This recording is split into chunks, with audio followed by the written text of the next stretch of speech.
Well, good afternoon to you all, and thank you for joining us and the introductory session to our world-renowned Welcome to Worldviews uh, webinars.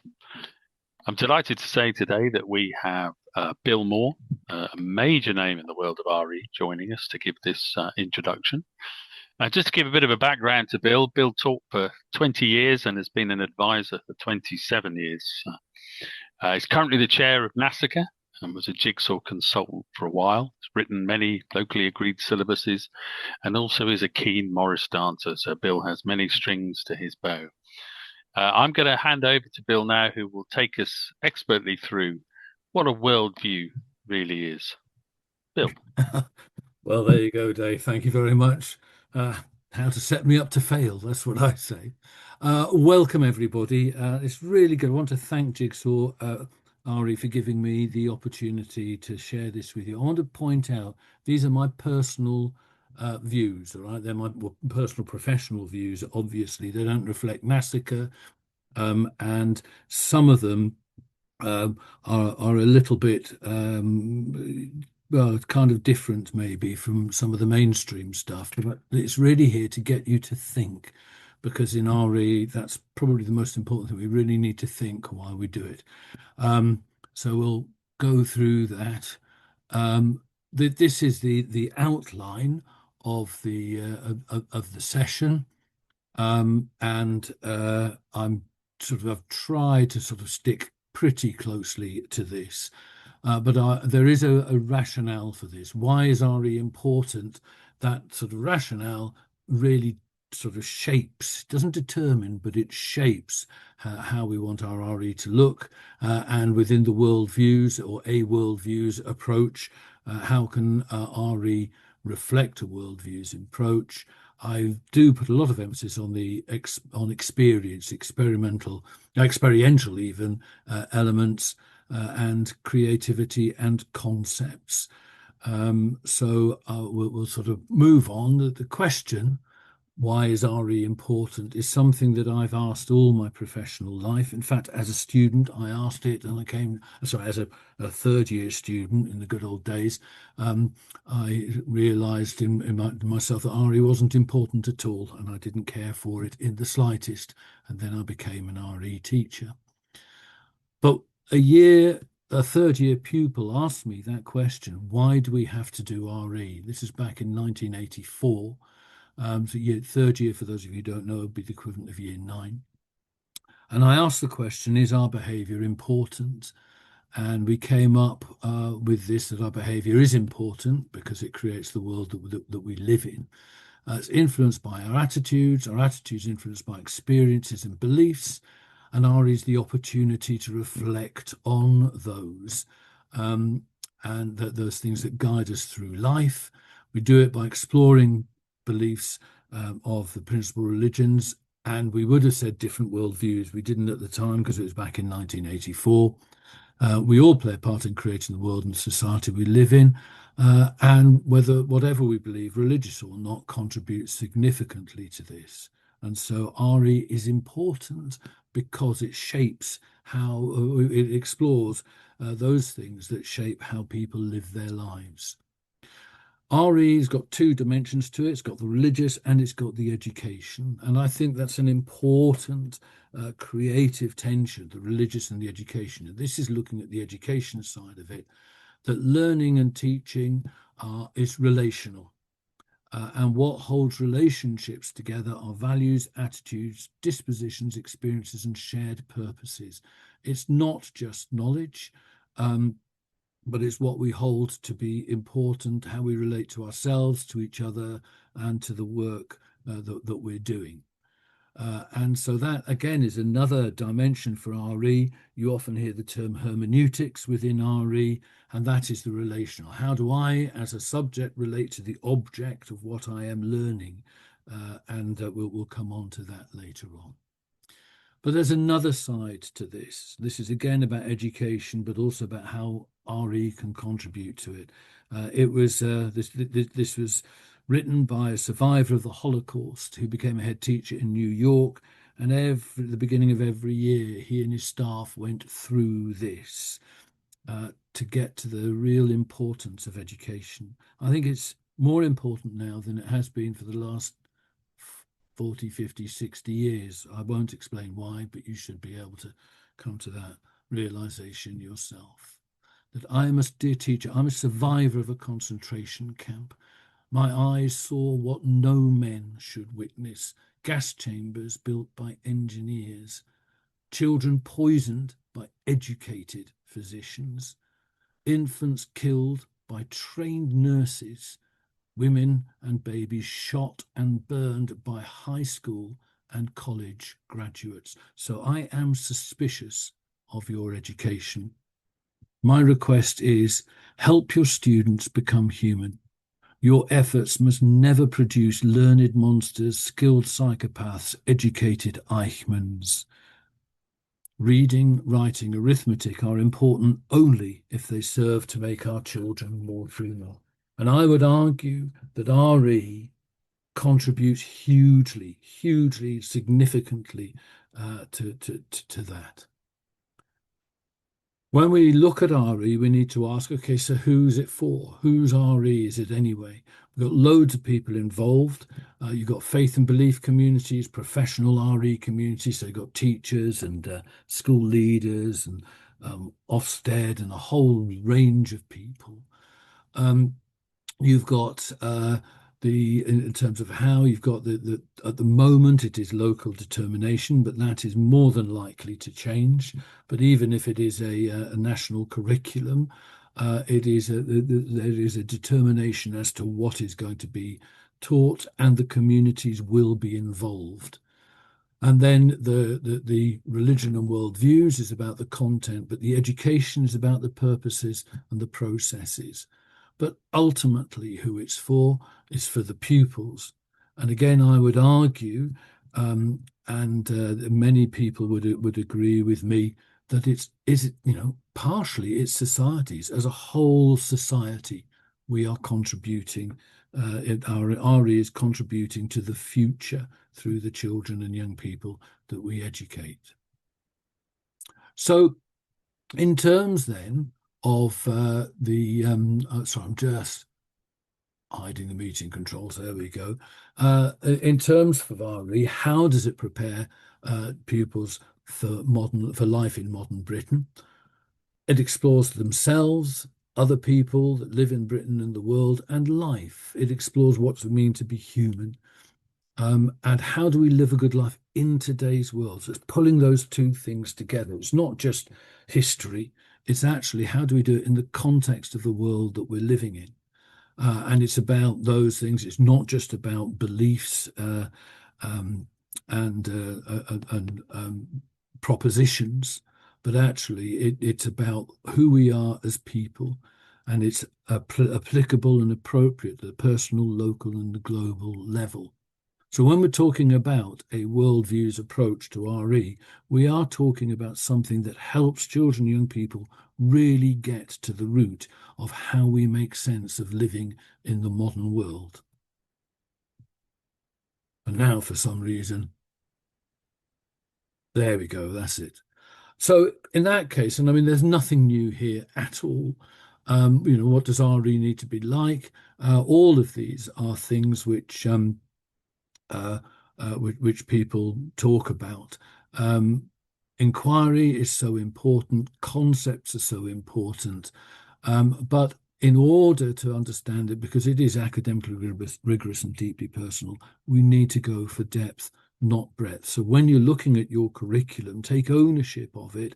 I just sort of think from a worldviews point of view, this needs to help the students understand religion and worldviews, their place in the world, but also through that to understand what it means to be me, what it means to be you, what it means to be human.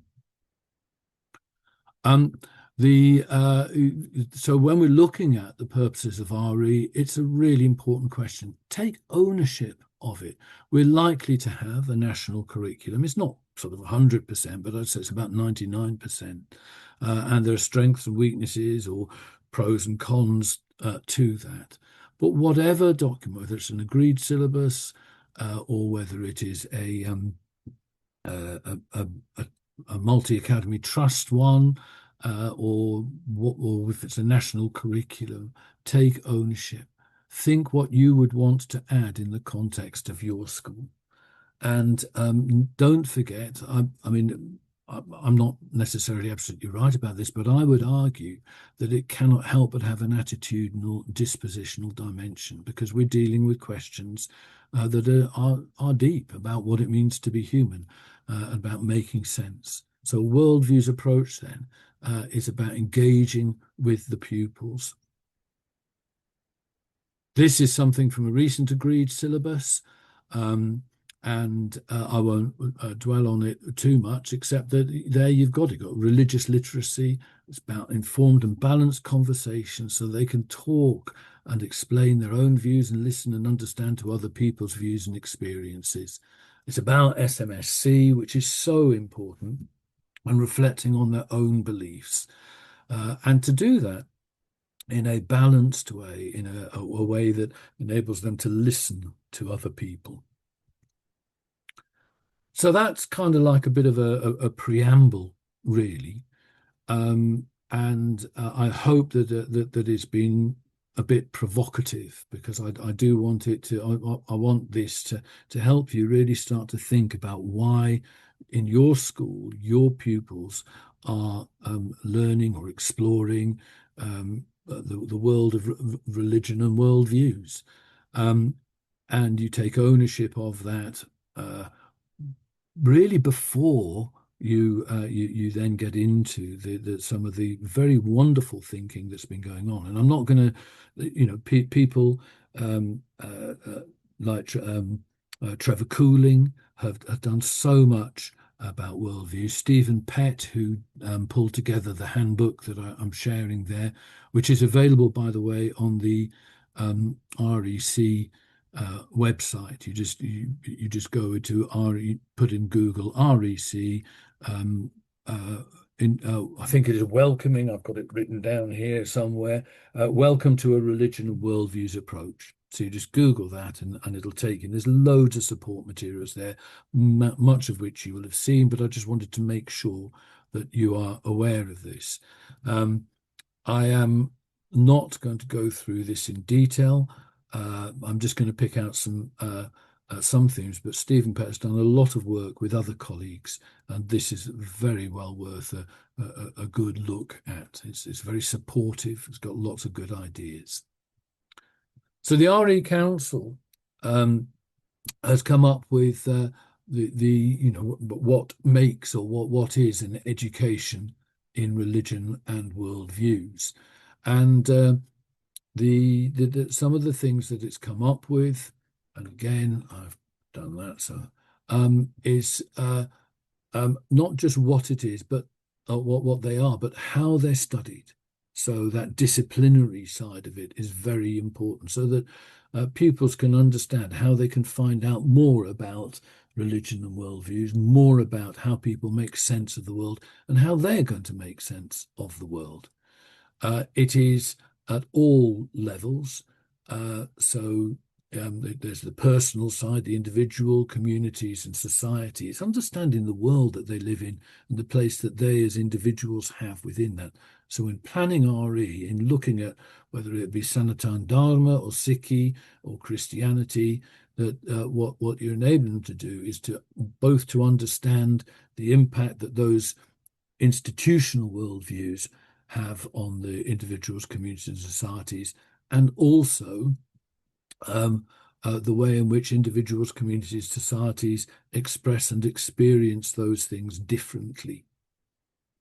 So there is that diversity within religious and non-religious worldviews, as well as across them.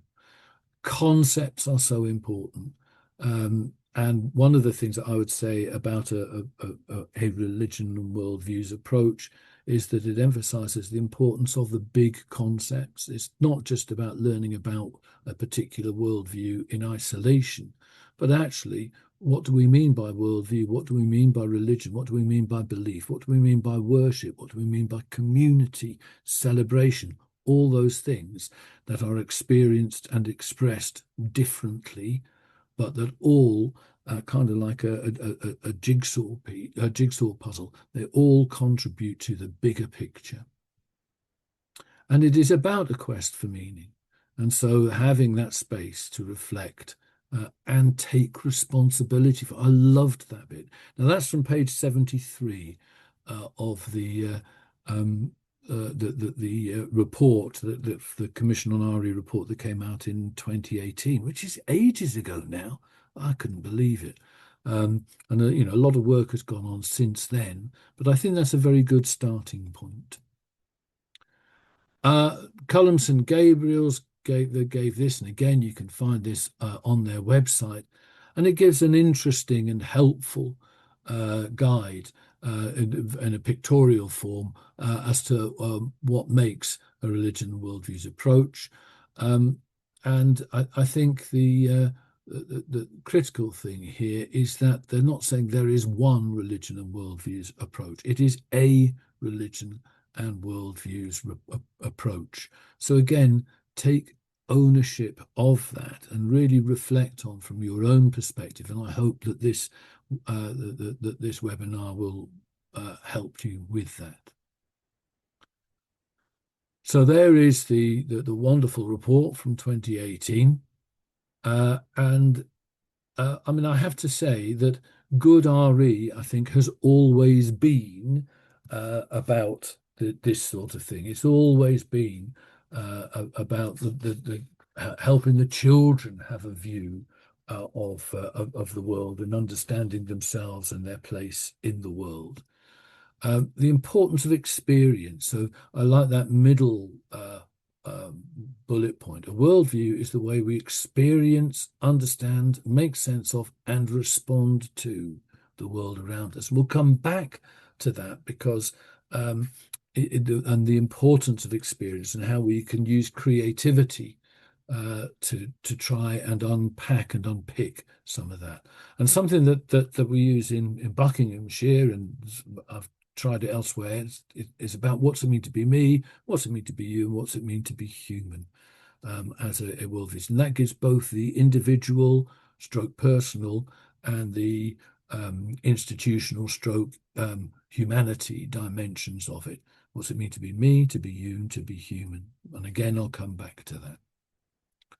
So worldviews then are things that about understanding and experience, the importance of experience. All of these quotes come from the 2018 report. But how a person understands the nature of reality and their own place in the world. And when we look at the world, it's getting more and more contentious, more and more uncertain, I think, in the future. There are more and more issues that are urgent around people understanding themselves and understanding other people.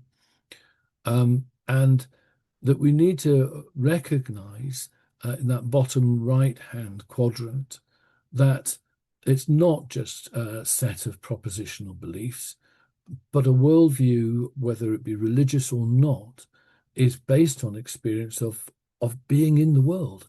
And so they have emotional, affiliative, and behavioral dimensions that mean that you can't just be absolutely, well, in my view, you can't just be absolutely objective. You can be critical and you can ask questions, but we all have a position. We all come to it with our own experience, and we all have our own responses to the experience, but also some of the big questions that are explored in religion and worldviews. And so it's important that we build bridges, that we allow the children to reflect on their own responses and their own views, their own experience, their own emotions in relation to what we're asking them to study. And it's not an either or, it's not a it's not a, we're not saying that one has got to supersede the other. Knowledge is really key. And again, we'll come back to that. But it's the way that that knowledge is approached, a worldview's approach, is where the recognition of diversity and the significance that this has on individuals and communities. So RE in that case, again, this isn't particularly, there's nothing sort of dramatic here or new. But there are skills, okay? It's reflection, it's articulating things, and then looking at disciplinary approaches and the different kinds of research, the inquiry, the hermeneutical approaches, not just to text, but the whole substantive material. And approaches for understanding art rituals. You know, why are they doing that? Why are they expressing it in that way? How do we express certain things? And so it does get, as well as being academically rigorous, it does get deeply personal. So a way of understanding this, I think, and again, there's nothing new here, but I do think that's a lovely bridge. It's about building bridges between the pupils' worldviews and the worldviews that are being explored.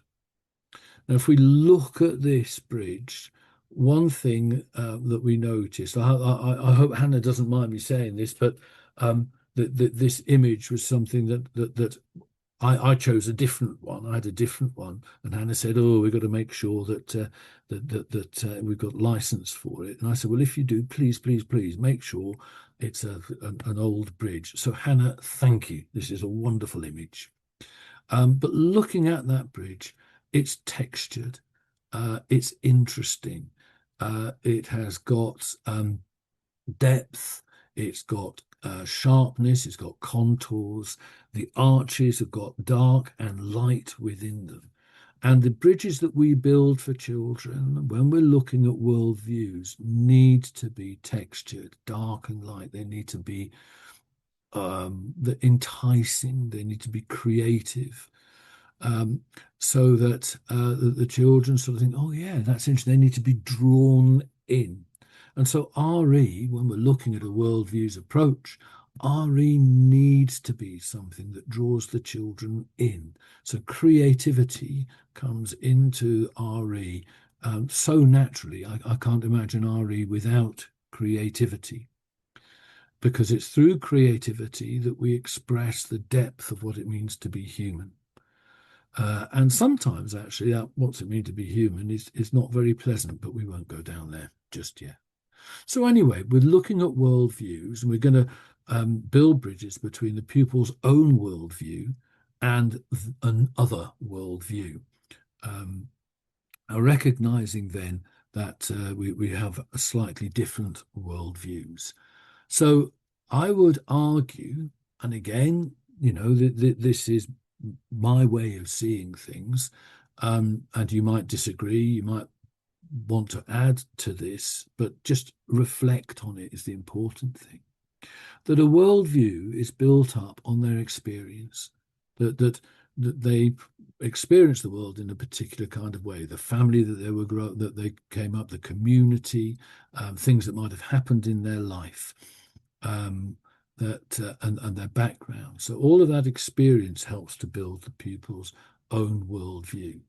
The beliefs that they are brought up with or that they encounter, or for that matter, that they don't, it might be that they haven't got any particular set of beliefs that have been given in their background, but nonetheless, they will still believe certain things. Their values, what do they hold to be important? And why do they hold these to be important? And that's an important concept to explore with, with our pupils, what we mean by value, because very often they think, oh, that's valuable because it costs a lot of money. So, well, no, what do we mean by values in relation to making sense of life? Feelings. The pupil's own worldview is going to be not so much shaped as the kind of optic through which they will see the world. Part of that will be an emotional dimension. And certainly when we look at ritual, much of the ritual has got that emotional dimension about it, whether that ritual be in a place of worship or whether that ritual be, for me, it would be at Twickenham because I like rugby, but equally it could be football, I suppose, or non-sporty things, possibly Even we have some rituals in Morris dancing, but I won't go into those. So those feelings that shape our worldview. And this then also contributes to, they have a way of life. And often we're not aware of this. We just assume that this is the way people live their lives, but different ways of living, different affiliations that we belong to, and different commitments that we share. So what do you hold to be so important in your life that you're prepared to do things about or join together with?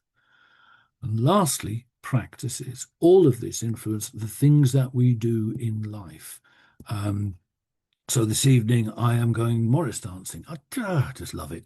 I'm going Morris dancing, and that forms now, because I'm getting old and getting a bit sad, that forms a really important part of my life. It shapes where I go. Whereas years ago I would not have dreamt of it. Now, those are what I think are some of the key things that contribute to building up a world view.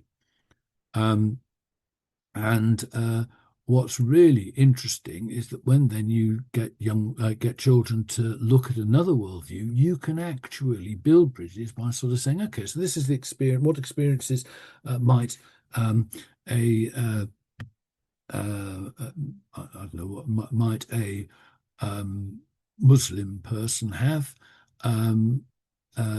living in Britain compared with somebody living in, let's say, Iran. So the different practices that go on there, or the and looking then at the beliefs, and you can start to unpick it. What values do sick people have in relation to the world and conservation? And again, how does that fit in with yours? So you can start to build those bridges. And building the bridges then is spanning across. And again, this comes to that lovely river, that lovely picture that there's stillness in life, there's turbulence in life, there's light, there's shade, and that's how we make sense of life. And so you're building that bridge from how a pupil makes sense of life to how other people make sense of life, and that's done through key concepts and questions. So that they're then able to articulate, they're able to make sense of, because otherwise it's just um, um, a sort of shower, if you like, of ideas and feelings and values. So the key concepts and questions help to shape and structure it, and hence you have that wonderfully structured bridge. So I hope that has made sense. When we're talking about experience, the importance of experience, it's the pupil's own experience of self-concept. I'm not going to go into a huge amount of detail about this because there isn't time.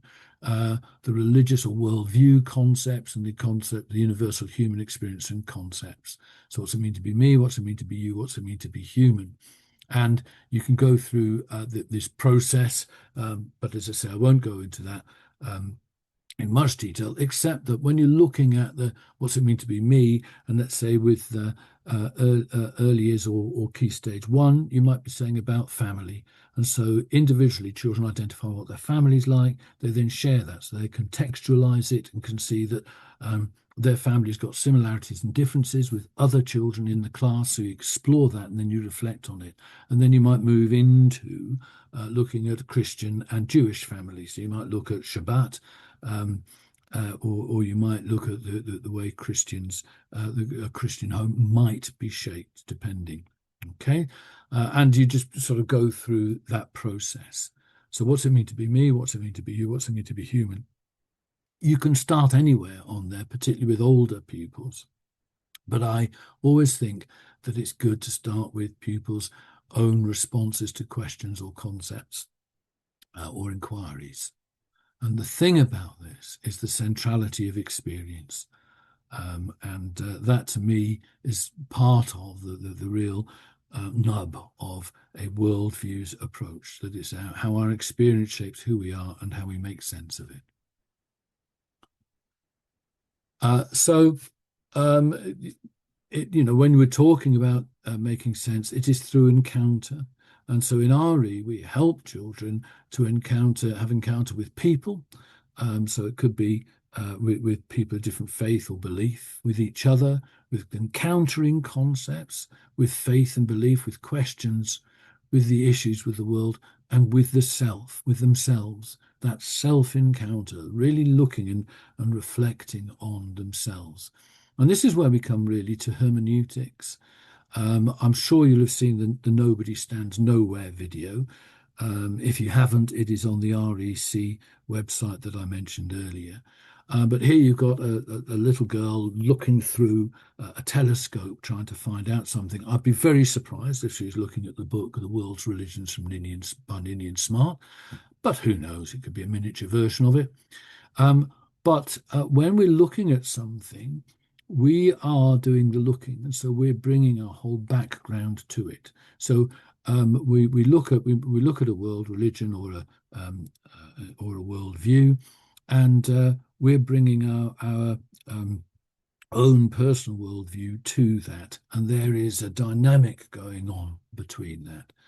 So we interpret what we see, and what we see influences us, and so it is a complex process, and there are the phrase I like there, potential subjectivities of meaning making. So in RE, we want them to be objective, being able to have a critical study of it, but we need to recognize also that there is a subjective dimension. It is a person, a subject, who is actually doing the exploring. And so it's about a richer, deeper, and more informed understanding that we do with that. So if we go back to the bridge, it is about getting that hermeneutic, getting that deeper understanding.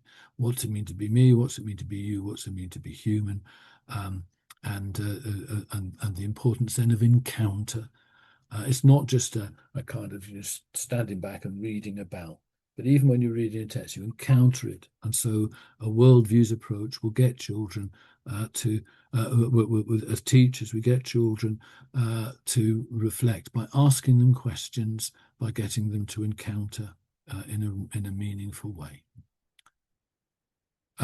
So in terms of the worldview and experience, quest for meaning, but it can be both systematic and thematic, because if you're going to understand these bigger concepts, then there needs to be some kind of cross religion worldview exploration, and I use that word carefully, an exploration of the religion worldview in relation to some of the bigger concepts. And here we have an example.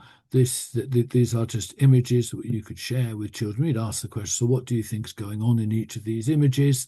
And how do you think, how does it relate to anything that you've had? What do they have in common? How are they different? And so what we're going to be exploring is, what's this all about? And then you can start to build an inquiry with the children about the importance of new life and any experience that they have had about it.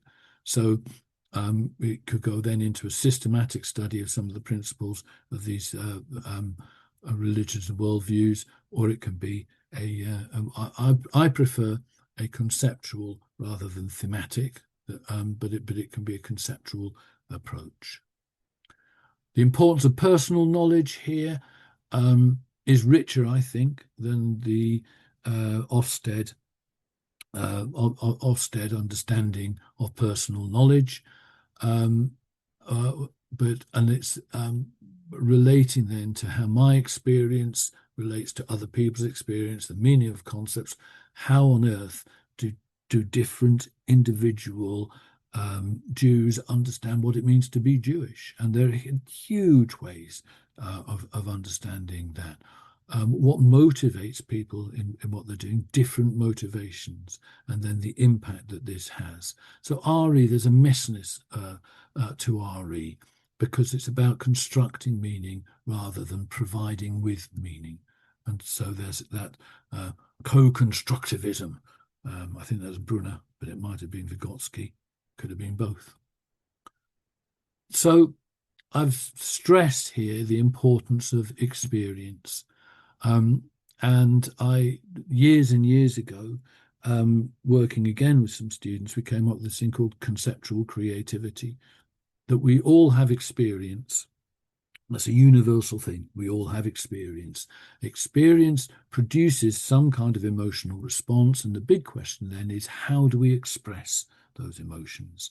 We use language, music, drama, art, actions, and also our creativity and imagination to express the significance of the experience or experiences that we've had. But there's always an emotional dimension to it. So that's the universal side of it, if you like. From exploring from a religious or worldviews perspective, then you could see the experience as sort of, in some sense, particularly from a religious, that is experiencing life as sacred, or how do we make sense of life? And here we have feelings and beliefs. And again, you find that then it's from a religious point of view expressed through worship. And so again, you see that there is a real synergy between those two.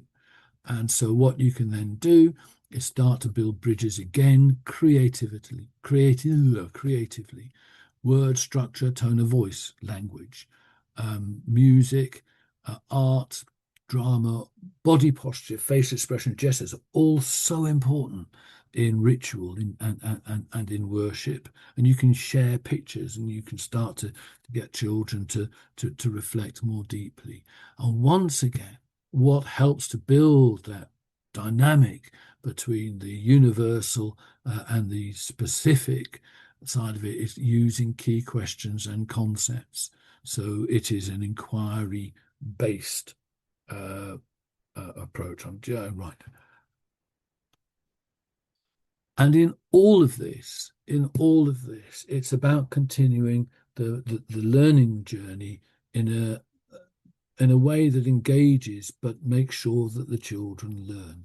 And here are just, I've mentioned about that you can build art, you can use drama, all different ways to and text to work on the hermeneutic of learning that goes on within RE. Imagination guided fantasy stilling activities can be superb in RE, but they're not for everybody. I do particularly like them. And I know that those of you that are jigsaw schools will have uh, um, the I'm trying to remember what it's called, the mindfulness dimension of the PSHE. And so if you're in a jigsaw school, then your pupils will be used to that kind of thing. But when you're looking at festivals, it's not just a case of this is the festival, but it's saying what's being celebrated, why, and then how. What, why, shape the how. So again, you're looking for that rationale and the differences then that can occur individually and collectively. Use of story and literacy, Diamond 9 and other thinking activities, obviously importance of questions and questioning and artifacts and philosophy for children approaches. All of those can still be used within a religion and worldviews approach, because they're all encouraging children, young people to reflect and to look more deeply at understanding the substantive knowledge that you're exploring. And there you have, so I forgot about that one, visitors within encounter. So in worldviews, I think there are some creative tensions. And I've tried to sort of put these in you might have gathered I quite like creative tensions. But the institutional and the personal worldviews are the sort of backbone of it, because you're both making sense of the world from your own experience, but also very often from some kind of institutional worldview, even if it is something like national identity, for example. Okay, so it's about sense making. So in the institution and personal, it is that these are things that shape how we might interpret and respond to the world. Um, the religious, non-religious part, it seems to be binary, but actually it's not. That there are, lots of people who say, well, I'm sort of religious, but um, I can't believe in God, but I do believe in such and such. So it, it is really clear cut. Um, I like the metaphor of a prism rather than rather than just a straightforward lens, and that we interpret our being in the world through this prism, which uh, some of which might be religious, some of it might be non-religious. It's a non-binary kind of thing. The cognitive and experiential, we do rationalize, we think about it, but we also respond at that deeper affective level. And then finally, it's a way of living. Um, that ways of living are often based on beliefs, but also there's the experiential cognitive. So all of these are interrelated. I hope that makes sense. I quite like these sorts of things, but it's not everybody's cup of tea. There's a lot being made about the different lenses, the ways of knowing, the disciplinary lenses. And I think these are helpful, but I wouldn't say that they're the be all and end all. I do think, personally, I find it difficult to say to little children, we're being theologians now, or even to students, key stage 3, key stage 4, we're being theologians, philosophers, sociologists. However, I do think we can sort of say, oh, we start to think like a theologian might think, or a philosopher might think, or that's a really interesting question that a sociologist or a historian might ask. So, it's still using those lenses. Um, and I also think that there's more to it than just those three lenses. But looking at these lenses, some of the skills that can come out of this, and this, I have to admit, this bit is taken from the Pan-Berkshire agreed syllabus, which will start in September of next year. So these are skills that theology might deploy, philosophy. I find it interesting because asking questions about beliefs and what it means to look through the eyes of belief is fine, but also theologians ask big questions about the nature of reality. And so it's important to recognise that these aren't absolute divisions, distinctiveness. And then why have I put that as skills as a philosopher? But there we go. Anyway, social sciences. These are again skills that can be brought in to study the impact of religion and worldviews on societies and on individuals. And bringing all of those skills together is part of the discipline of art that we use in RE, and just making some of that explicit age appropriately is helpful in a religion and worldviews approach. So a religion worldviews approach then is inquiry led. It's based on encounters, and that, remember the four areas, that encounter includes encounter with self. It is knowledge rich, but I don't know if any of you heard of Michael Young's powerful knowledge. I find that quite helpful. I think I don't know that personal knowledge is a thing as such, but bringing the personal dimension to an understanding of how we relate to knowledge. And what Michael Young says is that we're taking children from their everyday experience and we're helping them to encounter new knowledge that helps them to make sense of the world. And I think that's what RE does. It's an invitation to respond. We can't force children to respond. It's an invitation to engage and participate. And it's for the teachers. Encourage your teachers to say, well, how do I respond to that? How do I relate to that? I hope that's helpful. Dave, are there any questions or No, Bill, there's no questions that I can see. Hannah's been putting some of the links into Oh, thank you, Hannah. documents and clips that you've mentioned. So, yeah, thank you so much, Bill, for that really, really interesting introduction to Worldviews. And what you see on the screen now is some of the Welcome to Worldviews series for 2026.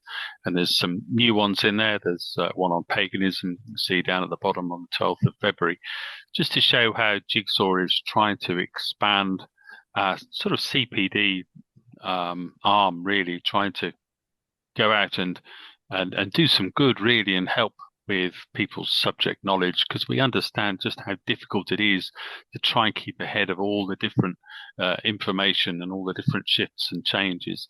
As Bill's eloquently gone through today, there's been so much change in the last few years. And when you think back to the core report in 2018, and I'm with Bill in thinking, crikey, that is now quite some time ago. But there's been so much moving on since then. So we put these 3 sessions on to try and help people, because we know how difficult it is to know, just to keep track on everything that you're trying to teach. Hannah's put in the chat as well. There's going to be a handout that will be sent to everyone, which is summary of the information that Bill has shared, and we'll have those links in as well. So you can see that our Worldview series starts effectively today, and then continues next week. And we're running sort of 2 or 3 a week, going from Christianity, Sanatana Dharma, Baha'i, humanism, Islam, Buddhism, Sikhi, ethical veganism, Judaism, and finishing off with paganism on the 12th of February. It'd be great if you could join us for some of those. And the QR code you can see on the left-hand side of the screen is how you can access booking for that. If we could just advance the next slide, please, Bill. We're nearly there. Other ways in which you can contact us, you can get in touch with school support. They know all about all aspects of Jigsaw, and also the training arm and the library and so on. There's a phone number there, and there's our website with all sorts of links in there too. And I think that's it, really. I'd just like to thank Bill again for joining us and for taking us through that. I hope you'll have all found it interesting. I certainly did. And I hope you'll come back and join us for some of our other free sessions, whether Jigsaw School or not. And if anybody wants to ask a question, please do. If anyone wants to stay around at the end and ask us anything, please do. Otherwise, thank you so much for joining us. And I hope the rest of the term goes well.